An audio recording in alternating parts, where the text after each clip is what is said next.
కలిసొచ్చే కాలం వస్తే నడిచొచ్చే కొడుకు పుడతారని షర్మిలకి ఇప్పుడు ఒక అదృష్టం ఉంది. ఏంటి అంటే సాక్షి వాళ్ళు ఏ ప్రోగ్రాం జరిగితే ఆ ప్రోగ్రామ్ని కవర్ చేస్తారు, ఎందుకంటే ఆమె పట్ల వివక్ష చూపెట్టలేదని చెప్పడం. ఆంధ్రజ్యోతి మాత్రం ఆవిడికి జాకీలేసి లేపుతుంది ఆవిడ ప్రచారాన్ని.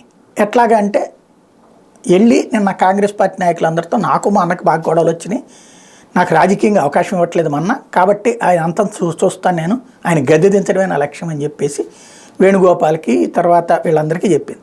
ఆమె దాన్ని ఏం ఖండించదు, కాబట్టి అవన్నీ జనం ఒప్పేసుకోవాల్సింది. వాళ్ళందరి దగ్గరికి వెళ్ళి మా ఇంట్లో మా అన్నయ్య ఇట్లా ఇవ్వలేదు అని చెప్తే అప్పుడు పాపం కాంగ్రెస్ వాళ్ళు ఏం చేయాలా? వాళ్ళ దాంట్లో మేనకా గాంధీ గురించి ఏం మాట్లాడాలా, లేకపోతే మేనకా గాంధీ కొడుకు గురించి ఏం మాట్లాడాలా? ఇంకోటి అప్పుడు కాంగ్రెస్ వాళ్ళు కన్విన్స్ అయిపోతారా ప్రాక్టికల్గా అయితే? ఎందుకంటే ఒకే కుటుంబంలో నుంచో 4-5 తలనొప్పులు రాకూడదని కోరుకుంటుంటే వాళ్ళు ఒక పక్కన, అట్లాంటి వాళ్ళు దానికి కన్విన్స్ అయిపోతారా? సరే, రాధాకృష్ణ గారు రాయడానికి ఆయనకు హక్కు ఉంది, ఎందుకంటే ఎవరి మీదనైనా రాసే హక్కు ఆయనకు ఉంటుంది. ఆయన మీద ఏదన్నా అంటే అయ్యో దాడి జరిగిపోతుందని మాట్లాడుతుంటాడు, కాబట్టి అదొక విచిత్రం.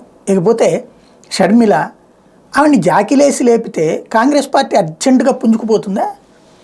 రాష్ట్ర విభజన రాజధాని కూడా లేకుండా చేసినటువంటి కాంగ్రెస్ మీద వ్యతిరేకతని బీజేపీ మీదకి మళ్లించేందుకు తెలుగుదేశం పార్టీ 2018 నుంచి కుట్ర పన్నుతానే ఉంది.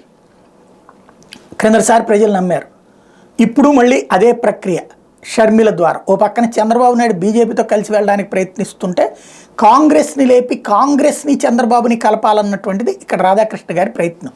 బీజేపీతో ఎట్టి పరిస్థితుల్లో వద్దనేటువంటిది రాధాకృష్ణ గారి ప్రయత్నం. ఎందుకంటే ఆయనకి కమ్యూనిస్ట్ ఐడియాలజిస్ట్, ఆయనకి భారతీయ జనతా పార్టీ ఐడియాలజీ నచ్చదు. భారతీయ జనతా పార్టీ అంటే అపారంగా ద్వేషిస్తాడు, నరేంద్ర మోడీని విపరీతంగా దూషిస్తాడు ఆయన.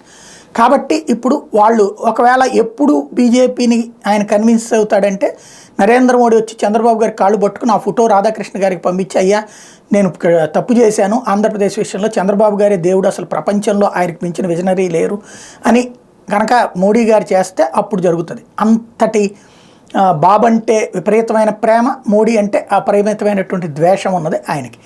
ఆయన ఇప్పుడు షర్మిలని ద్వారా కాంగ్రెస్ పార్టీని పైకి లేపాలని చూస్తున్నారు. ఏం జరుగుతుందో చూద్దాం.